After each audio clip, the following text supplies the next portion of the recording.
जेव्हा तो विचार केला, त्यांच्या मनात आलं हां, असं होऊ शकतो, तेव्हा त्यांनी ते व्हिजनला रिॲलिटीमध्ये कन्व्हर्ट केलं. जो स्वतःला सॅटिस्फॅक्शनसाठी करतो, ते व्यवसाय आहे. तुमचं जो नाव आहे, हे तुमचं अनपेड फॉर तुमचं ॲडव्हर्टायझिंग आहे. व्यवसायामध्ये तुम्हाला स्वतः जर इंटरेस्ट असेल, तरच तुम्ही पुढे जाऊ शकता. बिझनेस म्हणजे सेटबॅक आहेतच. बिझनेस म्हणजे टेन्शन आहेतच. कारण तुमच्या मनानुसार काही होत नाही. तुमचे जे पीपल स्किल्स आहेत, लोकांसोबत काम करण्याची ची क्षमता आहे, लोकांकडनं काम काढून घ्यायची जी क्षमता आहे, ती मेन आहे. आणि एंटरप्रेन्योर ज्याला म्हणतात, तो असतो जो नवीन स्थापना करतोय आणि त्यांचे प्रॉब्लेम आणि ह्यांचे प्रॉब्लेम वेगवेगळे असतात. जिंदगी की यही रीत है, हार के बाद जीत है, ते तसंच असतं. नावपासून ब्रँड तेव्हा होतं जेव्हा त्याची स्पेशालिटी असते.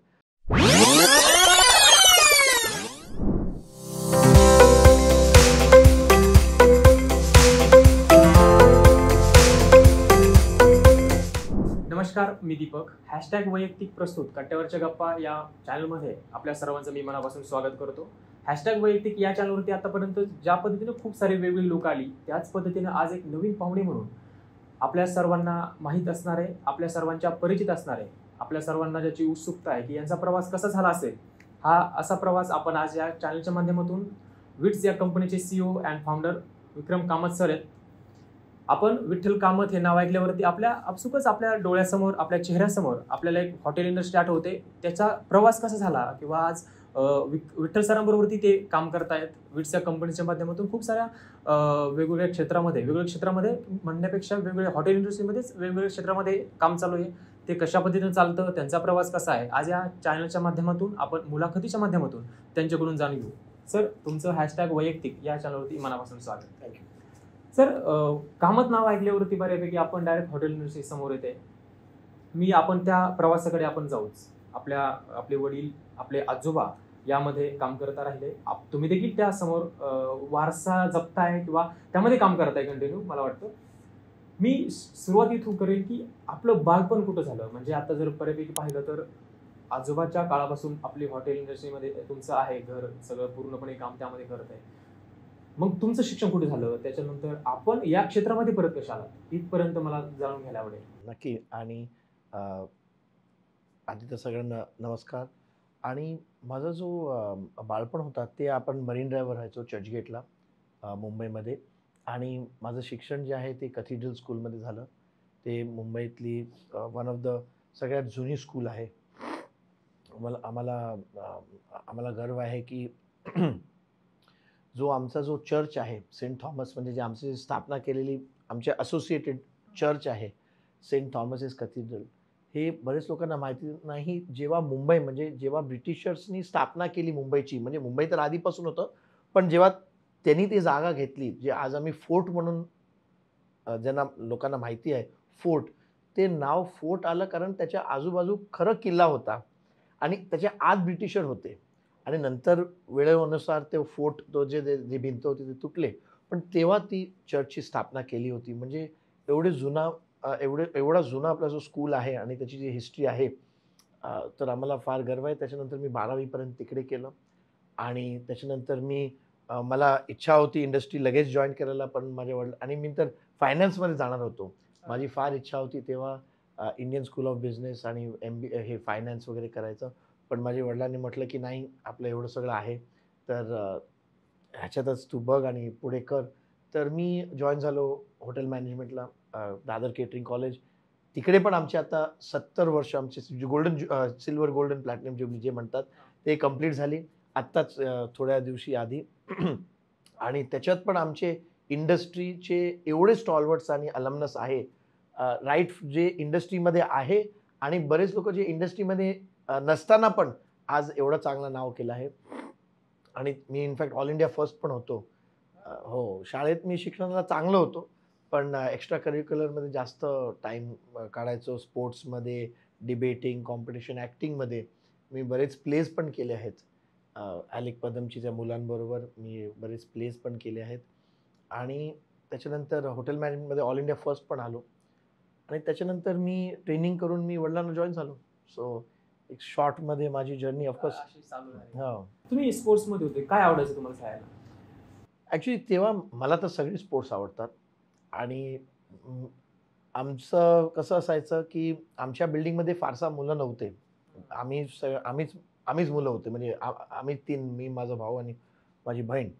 आणि आजूबाजूच्या बिल्डिंगमध्ये जे कोण भेटायचे, चला हा फ्री आहे टेनिस खेळायला, तर टेनिस खेळायला जायचो. हा फ्री आहे आता टेबल टेनिस खेळायला जायचो. आणि जेव्हा कोण नव्हतं तेव्हा आम्ही स्विमिंगला जायचो, कारण ते तुम्ही एकटे करू शकतात. तर असं करून असं फारसा म्हणजे कुठला स्पोर्टमध्ये एकदम असं नाही. सो त्याच्यानिमित्त आमच्या घरी आजही tennis racket, badminton racket, table tennis सगळं आहे, की कुठेतरी ॲक्टिव्ह राहावं म्हणून. आणि मुंबई असं आहे, की कोणाला कधी वेळ असतं माहीत नसतं. जेव्हा चान्स मिळाला जायचो. मुंबईमध्ये कुठे राहताय? मी आता बँड्राला राहतो, BKCला राहतो. पण तेव्हा असं काही नाहीये. बट आधी आम्ही चर्चगेटला राहायचो जसं मी म्हटलं, मरीन ड्राईव्हला. आणि आता बँड्राला आहे BKCला.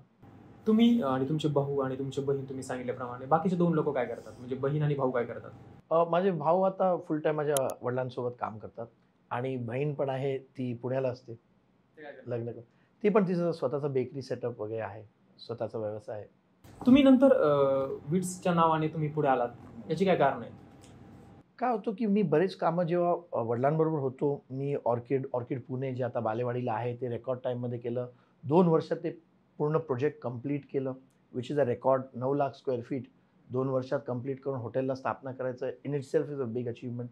त्याच्यानंतर ते जे त्याच्यासोबत जे कॉमनवेल्थ यूथ गेम्सचे काय प्रॉब्लेम आले, आमचा एक पार्टनर होता त्याच्यात, त्याचे पण काय प्रॉब्लेम्स होते आणि काही लिटिगियस मॅटर्स झाले, ते पण मी सगळे रिझॉल्व्ह केले. फोर्ट जाधवगडला मी पूर्ण अपग्रेड केलं, स्थापना केली.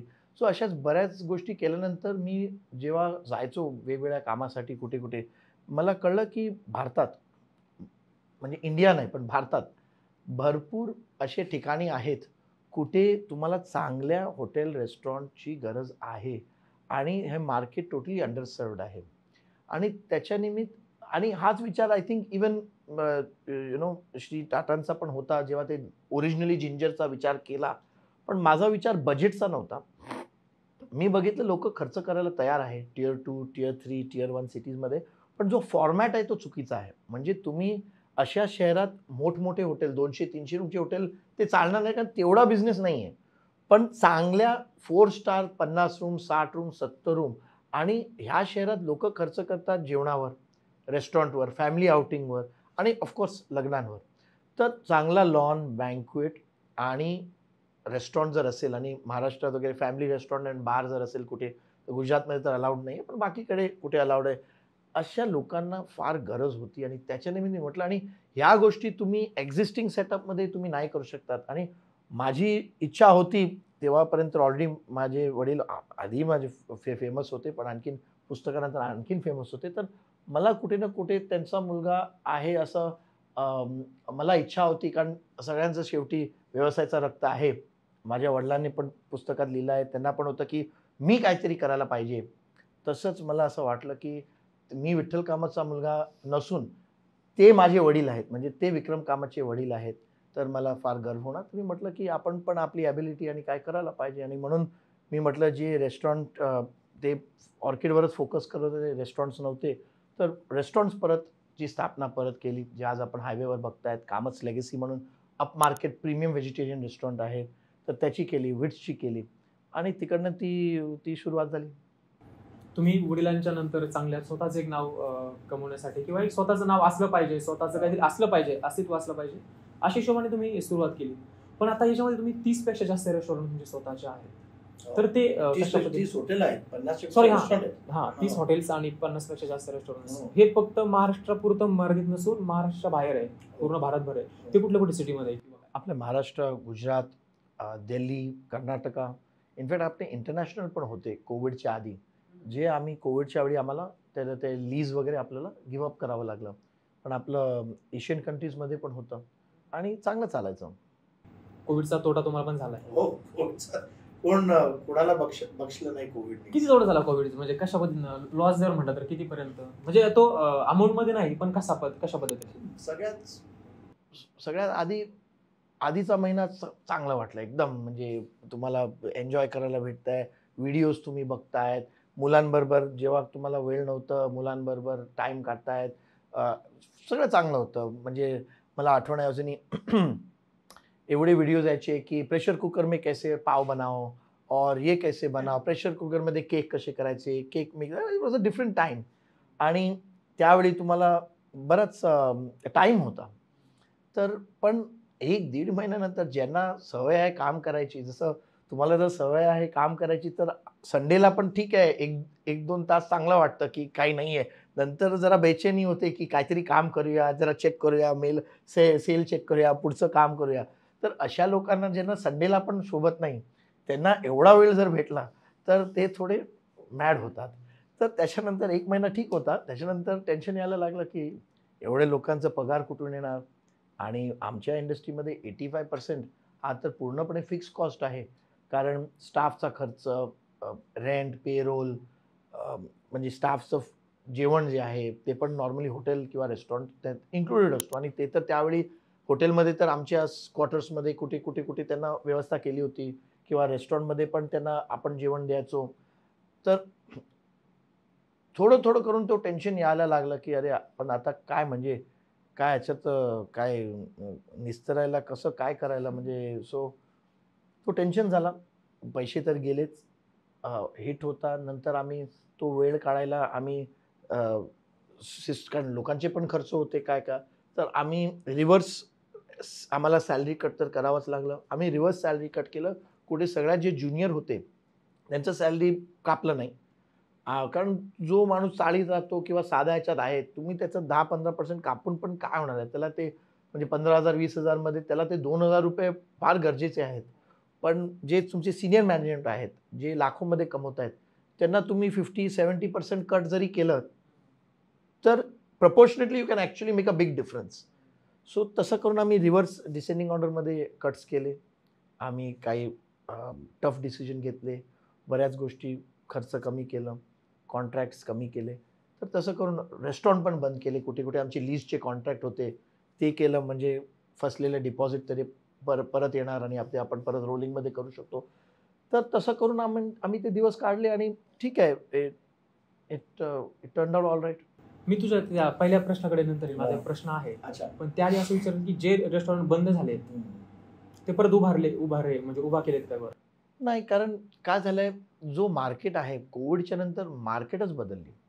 आता मी एक उदाहरण देतो शिर्डीचं. शिर्डीला जाता येताना आमचे 4 शाखा होते आणि आज एकच आहे. आणि दुसरा येणार की नाही आपण बघूच राईट टाईमला. कारण आता या गेल्या 3 वर्षात बरेच जे रस्ते जे प्रोजेक्ट चालू होते.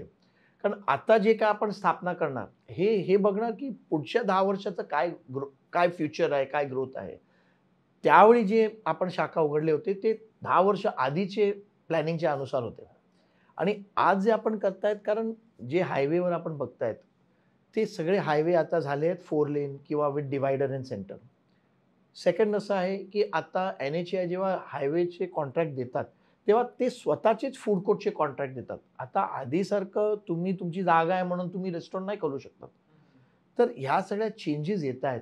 त्याच्यानिमित्त आज कुठेही स्थापना करून काही फायदा नाही, कारण तो रेस्टॉरंट मे बी आणखीन 2 वर्ष मे बी चालेल, 3 वर्ष मॅक्स चालेल. सो त्याच्यानिमित्त आम्ही आता तो डिसिजन घेतलाय, की NHAI किंवा जे ऑफिशियल फूड कोर्ट किंवा कटआउट प्रॉपर आहे, त्याच्यावरच आपण रेस्टॉरंट करणार. माझा आधी पहिल्या प्रश्नाकडे येतो राहिलेल्या. कोविडमध्ये खूप सारा लॉस झाला. तुम्ही म्हटले घरी थांबलो किंवा रेस्टॉरंट काही बंद करायला लागले काही कारणास्तव, ज्या काही गोष्टी झाल्या. कोविडमध्ये असं काही नवीन काही केलंय का किंवा नवीन काही सुचलंय का? फायदा काय झालाय? हो, पण मी म्हणणार कोविडमध्ये ॲटलीस्ट माझा तर भरपूर फायदा झाला विचारानुसार. पैशांचा तर नाही, पण अशी वेळ मिळाली, की लोकांचा फोन नाहीये. लोकं पण तुम्हाला त्रास देत नाहीये. लोकं पण मस्त आहे घरी शांतपणे बसलेत. तर विचार करायला भरपूर वेळ मिळाला.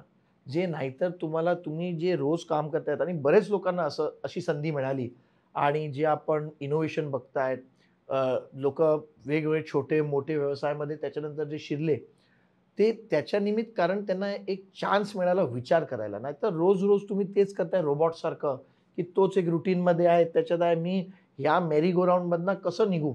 कारण ती चक्री चालूच असते. पण जेव्हा तो मेरी गो राउंड थांबलं, आपण विचार करू शकतो, की मी कुठे बसलो आहे, तो राईट सीट आहे का, मी दुसऱ्या राईडवर जाऊ का, दुसरे कुठे काय बघू शकतो का.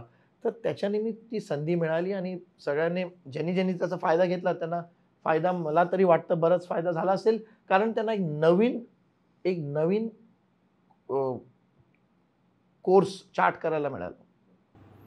तुम्ही आजोबांनी सुरुवात केली होती. आजोबा कसे आले हॉटेल इंडस्ट्रीमध्ये? माझे जे आजोबा होते ते कारवारचे होते, म्हणजे कर्नाटका, नॉर्दर्न कर्नाटका, गोवा आणि Proper इथले नाहीये. आता तर 3 जनरेशन झाले. आता तुम्ही झाले, पण जर कोण? बरोबर पाहिजे. असं कोण नाही, मला असं कोण कुठला आहे ते म्हणजे बोलायला आता कठीण आहे. कारण मुंबई असा एक शहर आहे जे पूर्ण भारताचा एक अर्क आहे. कारण बरेच लोक इकडे येऊन जे मुंबईकडे जी अपॉर्च्युनिटी आहे ते कुठे नाही आहे. आणि तसंच आज तुम्ही जर पुण्याला बघितलं किंवा इतर शहरं बघितले तर ते सगळ्यांच्या टीमवर्क अनुसारच पुढे जातात. तर तसंच ते आले होते त्यावेळी काम शोधायला आले होते. हे इंडस्ट्रीमध्ये मला तरी वाटतं आजही जास्त काही पेपर क्वालिफिकेशनची काही गरज नाही आहे. आणि ते ह्या बिझनेसमध्ये लागले आपण जे आज युटिलिटी म्हणून सांगतात, म्हणजे आपण क्रूड वेमध्ये जर म्हटलं तर मोरी जे हे करतात, साफ वगैरे करतात, पॉट वॉश ज्याला म्हणतात, ते करायचे. आणि त्याच्यामधनं ते वर येता येता ते मॅनेजर झाले. आणि मॅनेजर एवढं चांगलं काम केलं की त्यांचे जे ससूर होते त्यांना आवडलं आणि त्यांचं नंतर लग्न केलं माझ्या आजीसोबत. तर असं करून ते हॉटेल इंडस्ट्रीमध्ये शिरले पण आणि मालक पण झाले. वडिलांचा प्रवास कसा? थोडक्यात. वडिलांचं पण तसंच, आय थिंक त्यांच्यात तोच रक्त आहे की स्वतःचं काय करायला पाहिजे. सो ते फोकस केलं ऑर्किडवर. एशियातलं सगळ्यात फर्स्ट इको फ्रेंडली हॉटेलचा त्यांचा एक विजन होता आणि ते केलं. ते ओरिजिनली एक इंजिनिअरिंग स्टुडंट आहे आणि इंजिनिअरिंगमधनं तुम्ही विचार करू शकता हॉटेल इंडस्ट्रीमध्ये. तर ते journey is a interesting one. First time तुम्ही ऑलरेडी डिझाईन जर पाहिली तर ती खूप युनिक आहे. तुम्हाला कशी वाटली होती? मी तर लहान होतो. 97, 96, 97ला म्हणजे मी असेल 10-11 वर्ष. तेव्हा त्याची जे फायनल ब्युटी आहे, मे बी तेवढं मला समजलं नाही. पण जेव्हा कंप्लीट झालं तर obviously it was very beautiful. हो. यानंतरचा एक प्रश्न असा येतो की खूप सारी लोक कोविड नंतर व्यवसायामध्ये आली. सोशल मीडियामुळे काही पाठिंबा लाभला. सोशल मीडियाचा खूप सारा, मग व्यवसायामध्ये खूप सारी लोक आली. आता जर पाहिलं तर तरुण वर्ग त्यानंतर येतोय, कोविड नंतरचा म्हणतोय मी. तर याला काही कारण वाटतात का? सोशल मीडिया सोडून अजून काही आहेत का कारण? नाही, मेन कारण मी जसं म्हटलं, लोकांना भरपूर वेळ मिळाला विचार करायला. बघा, तुम्ही कुठलेही काही करतात तर म्हणजे आता ते सिक्रेट बिक्रेट असे वेगवेगळे मूवी आले. पण शेवटी तुम्ही एक जर आर्किटेक्ट बोलतात, आर्किटेक्टने आधी तो घर त्याच्या मनात बनवलं आहे, त्याच्यानंतर तो ड्रॉइंग चित्र काढतो. जेव्हा एक आर्टिस्ट एक पोर्ट्रेट काढतोय किंवा पिक्चर काढतोय, त्यांनी आधी मनात ते कसं दिसेल त्यांनी विचार केला आहे. तसंच ह्या सगळ्या ज्या आले व्यवसायामध्ये त्यांना वेळ मिळाला विचार करायला, जे आतापर्यंत त्यांना नव्हतं. जेव्हा तो विचार केला, त्यांच्या मनात आलं हां, असं होऊ शकतो, तेव्हा त्यांनी ते व्हिजनला रिॲलिटीमध्ये कन्व्हर्ट केलं. तर कोविडच्या नंतर लोकांना तो एक टाईम मिळाला, जे स्वतःसाठी, जे तोपर्यंत ते म्हणजे करायला त्यांना कठीण होतं किंवा त्यांना जे रोजचे प्रॉब्लेम्स आहेत, त्या सॉल्व्ह करता त्यांना तेवढा वेळ नव्हता ह्याच्याबद्दल विचार करायला. तर त्याच्यानिमित्त एवढे लोकं आले आणि जो आपण इनोव्हेशनचा भाग बघतायत, तो फ्लरिश झाला. यांचा एक प्रश्न असा येतोय की जर पाहिलं तर आता जी तरुण वर्ग आहे तो बऱ्यापैकी व्यवसायामध्ये येतोय. तर आपल्याला आपल्या दृष्टीनं खरा व्यावसायिक कोण वाटतो? की हा व्यावसायिक आहे, हा व्यावसायिक आहे. खरा व्यावसायिक कोण? असं कोण नाही. बघा, हा हे आपण म्हणायचं की हे व्यवसाय आहे, हे सगळं गव्हर्नमेंटसाठी ठीक आहे. तुम्हाला गव्हर्नमेंटच्या स्कीमसाठी मग 5 करोडपर्यंत असं करणार, 50 करोडची कंपनीला असं करणार किंवा 100 करोडच्या वरला असं करणार. ते त्यांना त्यांचे स्कीम किंवा हे बकेट करायला ईझी आहे. पण जेव्हा आपण स्वतः बघतो, तर आपल्याला बघायला पाहिजे की आपल्याला सॅटिस्फॅक्शन भेटतंय का? तुम्ही भलेही घरून टिफिन पाठवतायत, पण तुम्ही मोठे रेस्टॉरंट, हॉटेल स्थापना नाही केली, पण घरून टिफिन जरी पाठवतायत, समजा मी उदाहरण देतोय, तुम्हाला त्याच्यात आनंद आहे का? तुम्ही खुश आहेत ना? दर माणसाने किंवा बायकांनी काहीतरी फार मोठं करायला पाहिजे किंवा असं ते ते गैरसमज आहे, की जे मोठं बिझनेस आहे तेच व्यवसाय आहे. असं नाही आहे. जो स्वतःला सॅटिस्फॅक्शनसाठी करतो, ते व्यवसाय आहे. कोणी आर्टिस्ट बनतो, त्याची पेंटिंग हजारोला विकतात.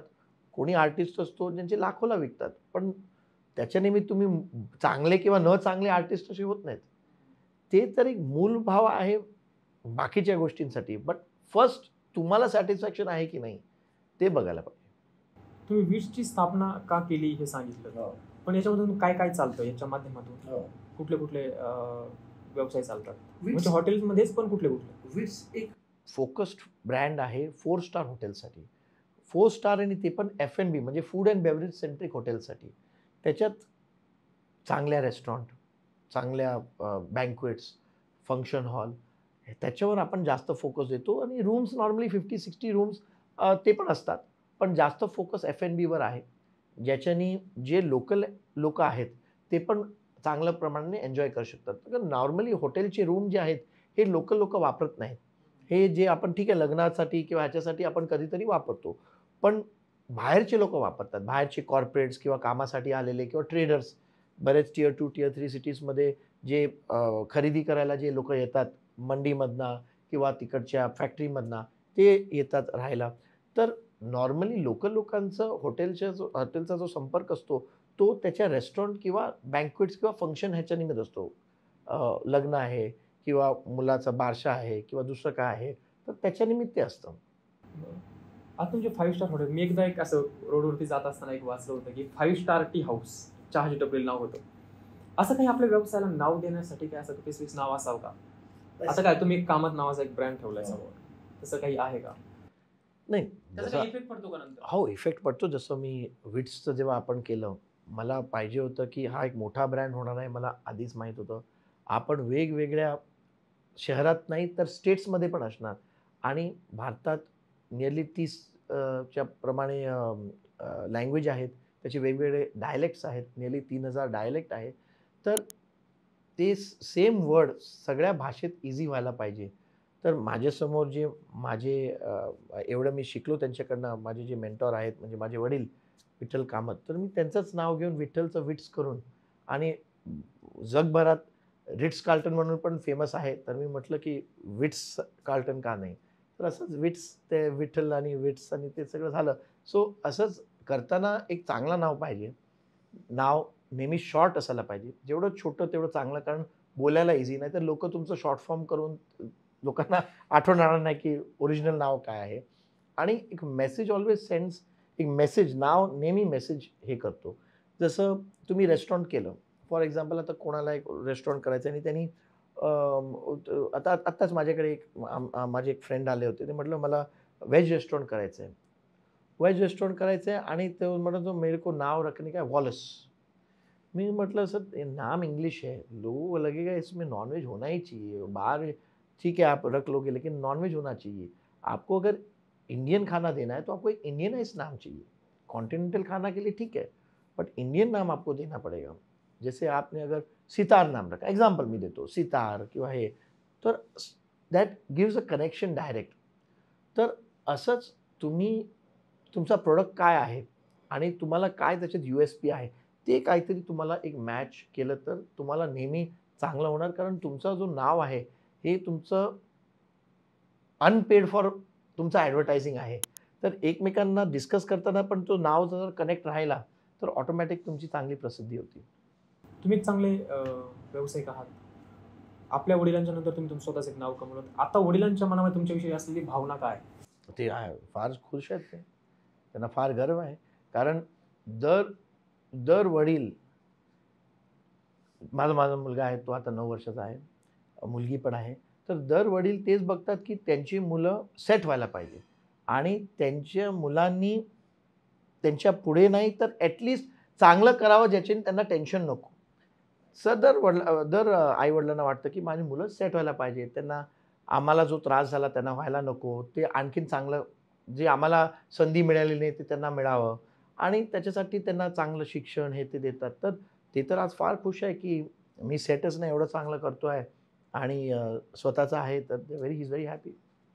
व्यवसायामध्ये बऱ्यापैकी मुलं आल्यावरती आजची सोशल मीडियावरती खूप सारे वाक्य व्हायरल होतात की आपण स्वतःच्या मालाचे मालक व्हा, व्यवसायामध्ये या. खरंच व्यावसायिक हा स्वतःच्या मनाचा मालक असतो का? असं नसतं. म्हणजे बोलायला तर आहे, की तुम्ही स्वतःच्या मना पण तुम्हाला एम्प्लॉईजचं पण ऐकायचं आहे. इन्व्हेस्टर्स किंवा ज्यांनी पैसे घातलेत त्याचं पण ऐकावं लागतं. तर तुम्ही पूर्णपणे मानी करणार असं काही नाहीये. लोकांना वाटतं तुम्ही कधी ऑफ घेऊ शकता, ते करू शकता. ते सगळं बोलायला ईझी आहे. पण तुम्ही जेव्हा स्वतःचा व्यवसाय करतात, तुम्ही ऑलरेडी एवढे कमिटेड असतात, एवढे सीरियस असतात.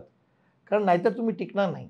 कारण तुम्ही हा रेससारखा आहे.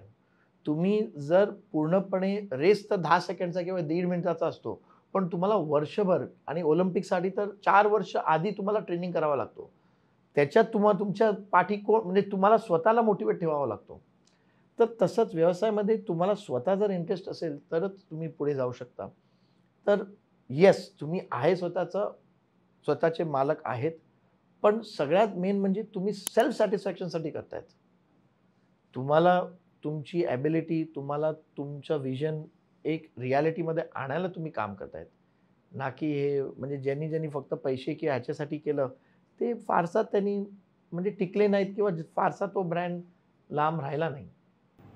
आपलं कधी डिप्रेशन येतं का? डिप्रेशनसाठी वेळ नसतो.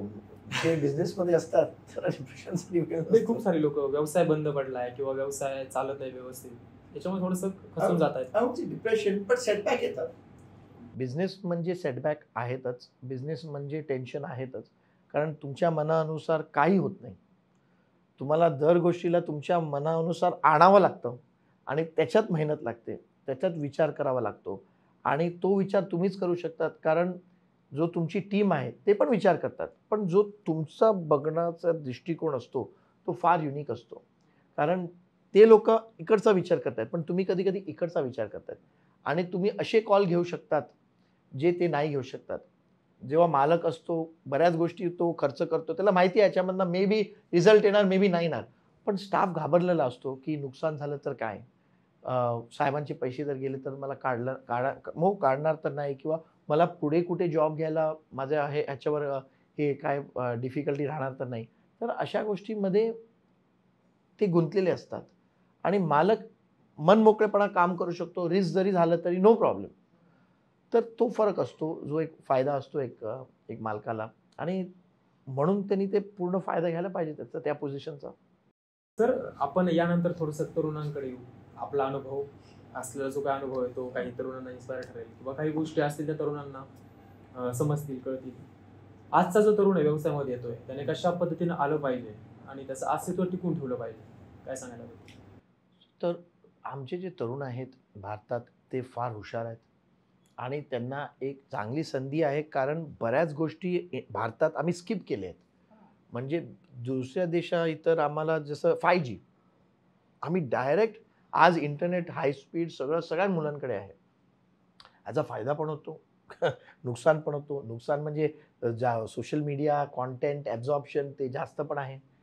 एक वेळ होती जेव्हा कामावर जायचे, तर घरच्या लोकांना माहीत होतं, की कामावर आहे. त्याला फोन नाही करायचा किंवा हे नाही किंवा काही काम असेल तर लँडलाईनवर फोन यायचा. आता सगळ्यांकडे मोबाईल आहे. तर काम करताना पण त्यांचं लक्ष असतो मोबाईलवर, की काय करतायत. त्याच्यानिमित्त बरेच काही अपघात पण होतात, ॲक्सिडेंट होतात. तर अनफॉर्च्युनेटली ह्या गोष्टी it's a reality of any medium. पण तरुणांनी ह्या अपॉर्च्युनिटीचा पूर्ण लाभ घ्यायला पाहिजे. आणि आत्ता ते अशा गोष्टी करू शकतात, जे आधी कोणाला चान्स पण नव्हता, विचार पण नाही करू शकले असते.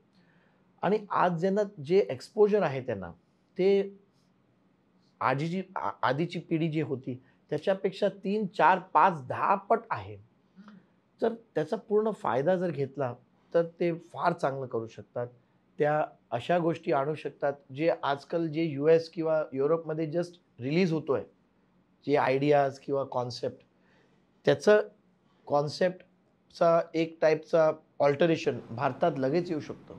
तर हे फार मोठी गोष्ट आहे.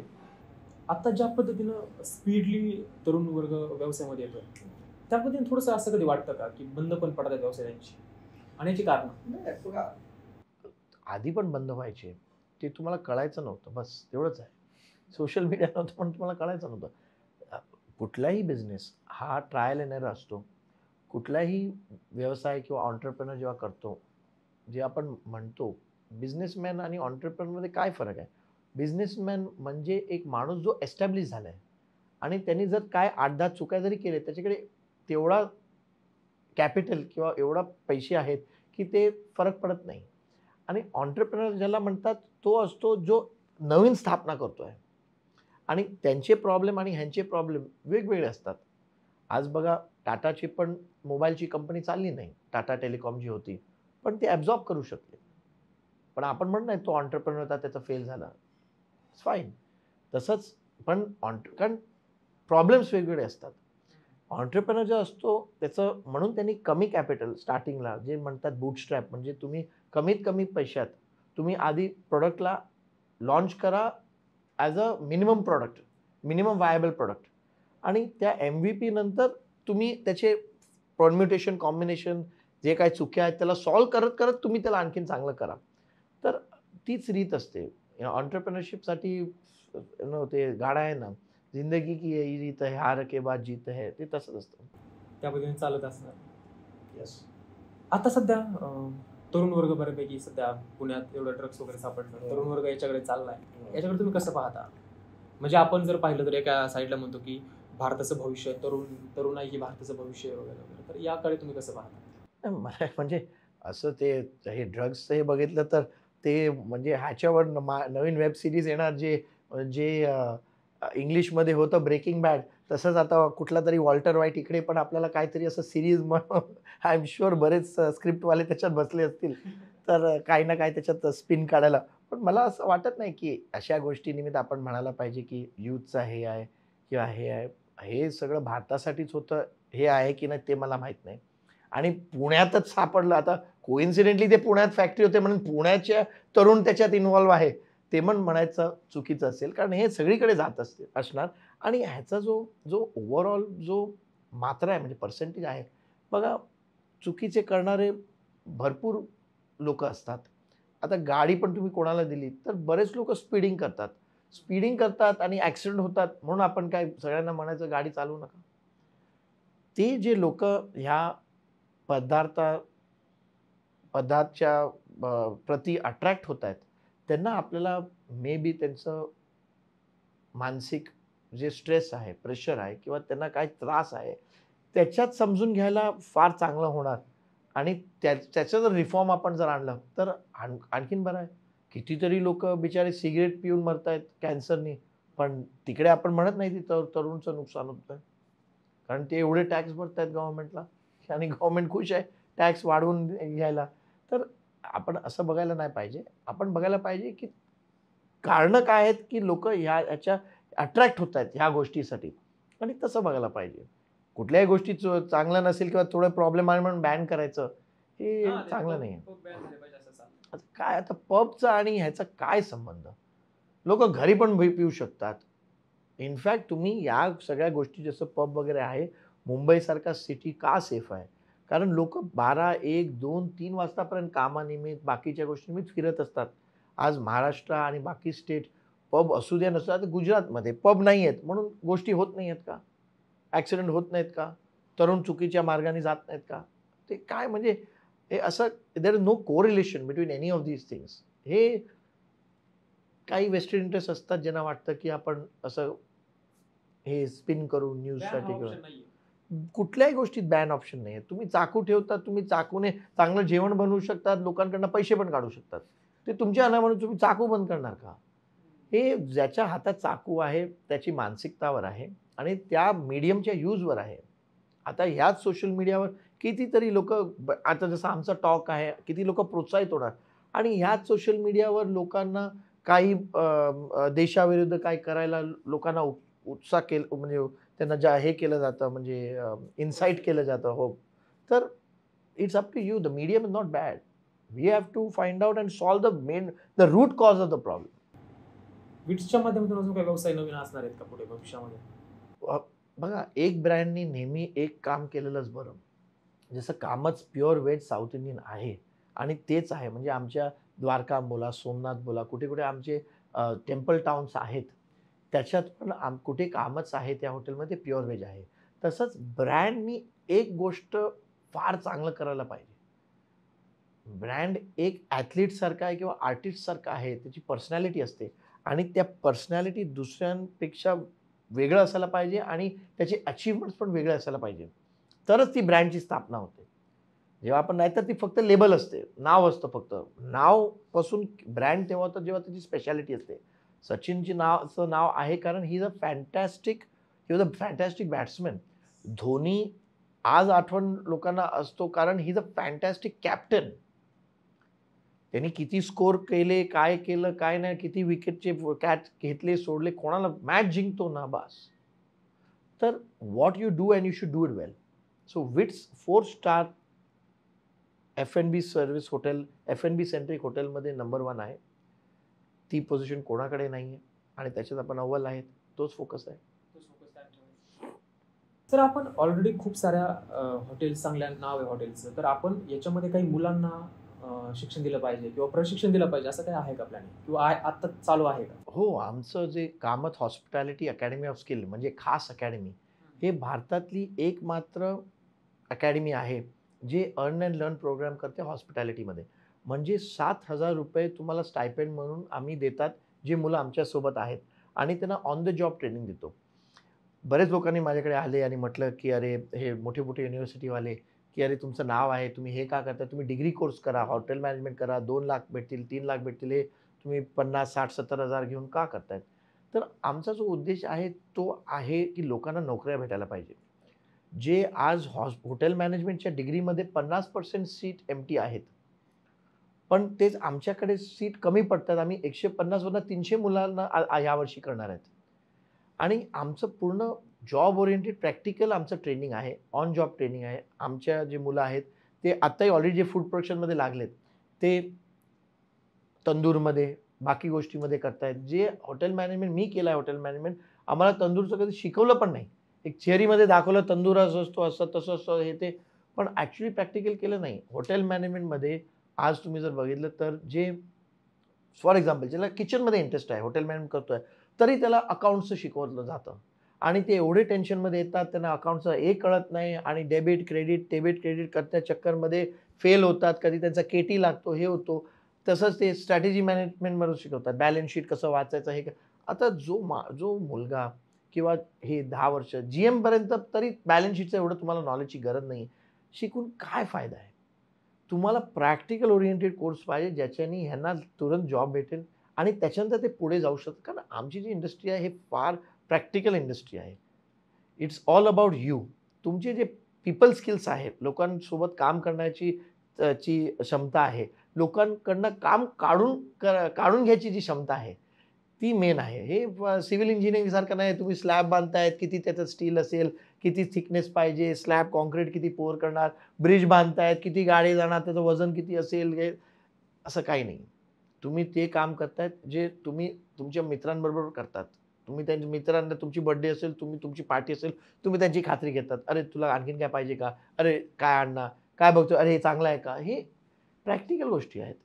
So it's a practical industry.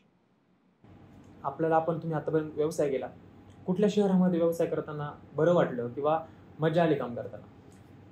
म्हणजे एकंदरीत तिथलं वातावरण, तिथली लोक, या सगळ्या हिशोबाने जर पाहिलं तर नाही असं असं म्हणजे एकाला सांगून एकाला नाराज नाही करायचं. नाही. असं काही नाहीये. पण वेगवेगळ्या शहरातले वेगवेगळं असतं. Every place has its own culture. मी सांगतो every place has own culture. म्हणजे काम करण्याची जी प्रथा आहे, म्हणजे जे येत आहे, ते वेगवेगळ्या जागात वेगळं असतं. जसं मी ओरिसामध्ये जे हॉटेल्स केले, आपले विट्स वगैरे, ऑर्किड वगैरे जेव्हा केले, मौदती, पुरी हे ते कामच केले. तर तिकडे एवढा म्हणजे अमावास आणि म्हणजे आम्हाला सवय नाहीये, की अमावास्येवर कोणी काम करत. तिकडे कोर्टसुद्धा बंद असतात. रजिस्ट्रारच येत नाही. कोणी येत नाही. ते कव्हर अप करतात नंतर. पण मी म्हटलं शक्य कसं आहे? गव्हर्नमेंट ऑफिस हे अलाउडच नाही. बंद असतात. दर 15 दिवसाला किंवा 21 दिवस जे काय ते बंद असतात. हो, अमावास्येला. It was culture shock for me. आणि तसंच तुम्ही जर कलकत्ता किंवा इकडे ओरिसामध्ये पण तुम्ही दुर्गापूजेच्या वेळी पूर्ण 15 दिवस बंद म्हणजे बंद. काही काम होणार नाहीये. कारण त्यांचा जो तो फेस्टिवल आहे it's like a celebration for them. It's not a serious religious activity. म्हणजे it's a festival, you have fun. तर 15 दिवस कोणी नाही आहे. म्हणजे त्याच्यात तुम्ही विचार करा ना, हॉटेल चालवायचं म्हणजे तुम्हाला माणसं पाहिजे करा. सो ऑफकोर्स त्याच्यासाठी आम्ही वेगवेगळे मिक्स ठेवतात. म्हणजे जेव्हा हे लोकांचा फेस्टिवल असतो ते असतात, जातात तेव्हा हे असतात. तर असं करून तुम्हाला मॅनेज करावा लागतो. So every place has its own culture. जर येणारा तरुण हॉटेल इंडस्ट्रीमध्ये येणार असेल तर त्यांना काय हो. सांगाल? मी नक्कीच सांगणार की हा फार चांगली इंडस्ट्री आहे. अशी इंडस्ट्री आहे कुठे ह्याला कधी मरण नाही आहे. कारण लोकांना फिरायची, खायची, नवीन-नवीन जागा बघायची इच्छा कायम असेल. किती हजारो वर्ष आधी होती. पुढे पण होणार. ठीक आहे, मे बी फक्त फक्त भारतात नाही तर आज लोकं इंटरनॅशनल जात आहेत. मे बी 50-100 वर्षात स्पेस टुरिझम पण चालू होणार. लोकं चंद्रावर किंवा मार्सवर किंवा कुठे आणखीन तरी जातील. पण जाणार हे नक्की आहे. ऑलरेडी स्पेस टुरिझम चालू झालंय. लोकं बऱ्याच पैसे देऊन रॉकेटवर जातायत, स्पेसमध्ये जातायत. तर हे जी इंडस्ट्री आहे, ही कायम असणार आहे आणि ह्याच्यात फार, फार ब्राईट फ्युचर आहे. काही प्रश्न आहेत पर्सनली विचारू का? आपल्याला कुठल्या शहरामध्ये फिरायला आवडतं? मला ॲक्चुअली फिरायला भारतामध्ये. मला ॲक्चुअली असं फिरायला म्हणजे मे बी मला म्हणजे सगळ्यांचा एक मात्र डेस्टिनेशन भारतात तरी गोवा तर आहेत. आमचं नाही, ते आमच्या मिडल लोकांना झालं ना. तुम्ही काहीतरी म्हटलं आणि नवीन. असं मिडल आणि सगळ्यांना मजा करायला असं भेटतं. आमचं कुलदेव पण आहे. मी नेहमी म्हणतो, की आमचं कुलदेव गोव्याला आहे, गोवा कारवारला आहे. म्हणजे ते कुलदेव आहे. तर आम्ही कुलदेवाला पण जातो, मजा पण करून येतो. So we are very lucky that way. भारताच्या बाहेर. भारताच्या बाहेर मी म्हणणार actually each place is different. असं आता मी जस्ट श्रीलंकाला काही कामासाठी जाऊन आलो. And I was really amazed. It's so beautiful. एवढं चांगलं म्हणजे आपलं साऊथसारखं वाटतं पण माणसं कमी आहेत. पूर्ण देशात फक्त 2 करोड लोकं आहेत आणि एवढं चांगलं, सुरेख, beautiful natural beauty. It's very nice. I was very impressed. भारताच्या परत बाहेर बिझनेस करायचं चालू आहे प्लॅनिंग? हो, आमचं चालूच आहे ना. म्हणजे म्हणजे पहिलं होतं बोललेत पण नंतर कोविड. हो, हे सगळं चालूच आहे ना. आता श्रीलंकामध्ये काम चालू आहे, बाकीकडे काम चालू आहे. लक्षद्वीपला कधी गेलेत का? आता नाही, लक्षद्वीपला नाही तिकडे गेलो. plan. आता सगळे लोकं आपण बघू सगळ्यांचं थोडं सगळं थंड झालं. सगळे लोकं त्यांचा आधी जाऊ द्या. नंतर जेव्हा मार्केट सेटल होणार तेव्हा राईट स्पॉटला आपण बघू. पण मी नेहमी म्हणतो आम्ही त्याच्यानंतर एक मुलाखत पण केली होती. त्याच्यात मी क्लिअर म्हटलं, की लक्षद्वीप का? आमच्या महाराष्ट्रामध्ये लक्षद्वीप सारखंच एवढे सुरेख जागा आहेत. तर लक्षद्वीपला तर तसं पण भरपूर हॉटेल वगैरे काही नाही आहेत आणि महाग पण आहे. तुम्ही आमच्या महाराष्ट्राच्या कोकणला या. किती चांगले बीच आहे. वेळणेश्वर आहे, हरिहरेश्वर आहे, आपलं गुहागर आहे. असे एवढे चांगले डेस्टिनेशन आहेत. दापोली आहे. एवढे चांगले डेस्टिनेशन आहेत. एवढी चांगली बीचेस आहेत. एवढं चांगलं खाण्याचे पदार्थ आहेत. तर आधी ते तरी एक्सप्लोर करा आणि नक्की लक्षद्वीपला जावा. पण तोपर्यंत आधी महाराष्ट्राला एक्सप्लोर करा. लास्ट टाइम मूवी कुठला पाहिलाय? लास्ट मूव्ही मी बघितलं आयदर मी ड्यून 2 बघितलं किंवा आय थिंक मिशन इम्पॉसिबल बघितलं असेल. नाही तसं मी आणि माझी बायको आम्ही वेब सीरीज बघत असतो, मूव्ही बघत असतो ह्याच्या टीव्हीवर. पण हे स्पेसिफिकली मला आठवण आहे कारण मी थिएटरमध्ये बघितलं. हो. काय मूव्ही टीव्ही हो, मराठी बघतो ना चांगले आणि मराठी सीरियल पण बघतो चांगले. मी मी ते मराठी प्लॅनेट मराठी की काय आहे त्याच्यावर बरेच एक सीरियल होता मीडिया न्यूजवरच होता मला आठवण येत नाही आहे पण फार चांगलं होतं. आय थिंक अभिजित त्याचे मेन प्रोड्युसर आहेत. पॉलिटिक्सवर जरा होतं आरवर नाही रणांगत की असं काहीतरी होतं आणि मी पुन्हा येईल ते पण फार चांगलं होतं. सॅटायर कॉमेडीवर फार चांगलं होतं आणि त्याच्यानंतर पण एक बघितलं मी ते पण फार चांगलं होतं. एकदम चांगलं होतं. मला नाव आठवण येत नाही आहे but that was a superb. It was full of twist and turn. थोडं कॉमेडी पण होतं आणि थोडं न्यू एज तरुणाचं ते दाखवलं. 2 फ्रेंड राहतात आणि कसं ते एक म्हणजे आहे चांगलं कॉमेडी आहे जरा कॉनसारखं आहे. त्याचं नाव पण मला येत नाही आहे बट हो नक्कीच मी तुमच्या ह्याच्यात घालतो कॉमेंट्समध्ये तुम्ही घाला आणि लोकांनी ते कॉमेंट्समध्ये बघू शकतात. यानंतर एक प्रश्न येईल की आवडता मराठी हिरो कोण? मला जे कुलकर्णी आहेत ते फार आवडतात, जे ह्याच्यात होते आपल्या, आणि त्यांचा मूव्ही पण आहे मसाला म्हणून. आणि ते मसाला मूव्ही नंतर मी त्यांचे सगळे मूव्ही बघितले. एक होतं साई तामणकर बरोबर, ज्याच्यात ते डिटेक्टिव्ह असतात. अनफॉर्च्युनेटली मला नावं आठवत नाही, पण स्टोरी आणि प्लॉट पूर्ण आठवण आहे. ते ते साधा मिडल क्लासमध्ये असतात. त्याची बायको किटकिट करत असते, की "तू काय कमवत नाही, कमवत नाही, कमवत नाही." आणि असं एकदम असं फफडी निघालेली घरं वगैरे दाखवले. साधा असतो आणि त्याला एक चान्स भेटतो एक असा. तो डिटेक्टिव्ह असतो आणि फारसा किती मराठी लोकं डिटेक्टिव्ह आहेत. तर ती म्हणते, "तू कमवत नाही" आणि हे ते, आणि त्याला एक असा केस भेटतो आणि ते केस निमित्त कसं ते टर्न व्हेरी इंटेलेक्चुअल फिल्म. म्हणजे तो फिल्म मला माहीत नाही कसं केलं की नाही, म्हणजे बॉक्स ऑफिसमध्ये किती, but for Marathi industry I feel very, very intellectual, advanced and realistic film. फार चांगली फिल्म होती. बट आय वॉज शॉक्ड की मराठीमध्ये असं रिअलिस्टिक जरा बोल्ड, म्हणजे आपण जेव्हा बोल्ड म्हणतो आपल्याला फक्त वाटतं की म्हणजे एक्सपोजर आहे ते काय असेल. It was not bold that way. The topic was bold about politics, politician, थोडं हे असं. It was a very good film. मला आठवण येत नाहीये. समांतर पण चांगला होता. समांतर पण चांगला होता. सो आम्ही बघत असतो. बरेच आम्ही मराठी कितीतरी मराठी बघितलेत. तुम्ही बोललेत की राजकारणाशी काहीच फार असा संबंध नाही बोलताना बोलले, पण तरीही आवडता राजकारणी कोण? असं कोण नाही. सगळे राजकारणातील म्हणजे राजकारण जे लोक पॉलिटिक्समध्ये आहेत सगळे समांतरच आहेत. So they are all good. व्यवसाय दे करायचा आर ऑल गुड. नाही, सगळीकडे व्यवसाय करायचा. व्यवसायासाठी नाही. They are all good. See, जेव्हा एवढ्या लोकांना तुम्हाला कन्व्हिन्स करायला, म्हणजे मी तुम्हाला एक एक्झाम्पल देतो. मी मध्यंतर तरी माझ्या बिल्डिंगचं सोसायटीमध्ये हे होतो काय ट्रेझरर, आणि ते जे काय होतो, म्हणजे एवढे 40 लोकांचं मत तुम्हाला एकत्र आणायचं, ते एवढं कठीण आहे. तर तुम्ही लाखो लोकांना म्हणजे मतं, तर लोकं होणार आहे जे तुम्हाला नाही कन्व्हिन्स होतात. जे काही कारण नसताना, म्हणजे मी माझा अनुभव सांगतोय सोसायटीचा. तुमची काही कारण नसताना तुम्हाला नाही आम्हाला नाही करायचंय, किंवा आम्हाला नाही, म्हणजे just for the sake of मला तुमचं नाही ऐकायचंय. किंवा काही बाकी वेस्टेड इंटरेस्ट असतात, काही जुने गोष्टी असतात, किंवा पार्किंगच्या इश्यूवर ते मनात ठेवून 8-10 वर्ष ते अजूनही ते नाही तो अशा किरकोळ गोष्टीवर जर तुम्ही 40 लोकांना कन्व्हिन्स नाही करू शकतात, तर लाखो लोकांना तुम्ही काय सांगणार? म्हणजे it's a tough job. So I mean I can understand. Marathi खूप चांगले बोलता तुम्ही. तरी माझं मराठी आधी एवढं ना, मी इंग्लिश मीडियम स्कूलमध्ये होतो. आम्ही ते फारसं अजून बोलून कळतंय. हो, तर एवढं नाही. तर मी सावंतवाडीमध्ये बरेच कामं केले. कोकणात बरेच कामं केले. तेव्हा माझं मराठी आणखीन सुधारलं. आणि आता it is where it is. हो, इम्प्रूव्हमेंट कायम असतं. कुठल्याही गोष्टीमध्ये तुम्ही कायम इम्प्रूव्ह करत असतात. आपली हॉटेलची जी साईड सोडून अजून कुठल्या हॉटेलचं जेवण आवडतं किंवा त्यांची जी काम करण्याची पद्धत आहे ती आवडते? मला वाटतं म्हणजे जे म्हणजे जर सिस्टम ओव्हरऑल बघितलं, तर कल्चर बघितलं, तर मला जे जॅपनीज वर्क एथिक आहे, ते फार चांगलं असतं.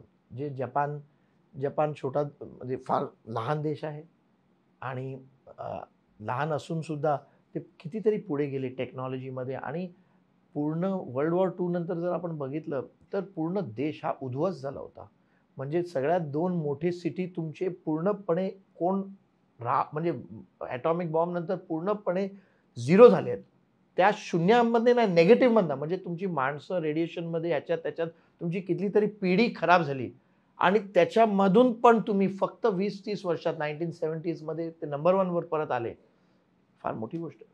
तर त्यांचा जो वर्क एथिक आहे, त्यांची जी सिस्टम आहे, त्यांचा जो कल्चर आहे, तो डेफिनेटली काबिले तारीफ आहे. तुम्ही अमेरिकामध्ये जाऊन तुमच्या ज्या ब्रँड आहेत Honda, Toyota, त्यांना नवनवन करून येता. बऱ्याच लोकांना माहिती नाही, Honda ही बाईकची कंपनी होती. बाईक बनवायची आणि गाडीमध्ये नंबर 1 झाले. तर डेफिनेटली व्हेरी इन्स्पायरिंग त्यांचं वर्क एथिक, त्यांचा विचार करण्याचा दृष्टिकोन, लांब लाँग टर्म थिंकिंग, देशासाठी करायचं, वर्क एथिक, एकत्र काम करायचं. It's very good. Taj hotel आतमधून पाहिलंय का पूर्णपणे? सॉरी? ताज हॉटेल आतमधून पाहिलंय का पूर्णपणे? ताजमहल हॉटेल? हा, आपलं. हो. ताजमहल हॉटेलला मी काम करायचो. मी ट्रेनी होतो तिकडे. मी ओबरॉयमध्ये होतो. तर हे हॉटेल फुल बघितले. ताजमध्ये काम केलं. ताजमध्ये काम केलं, ओबरॉयमध्ये काम केलं.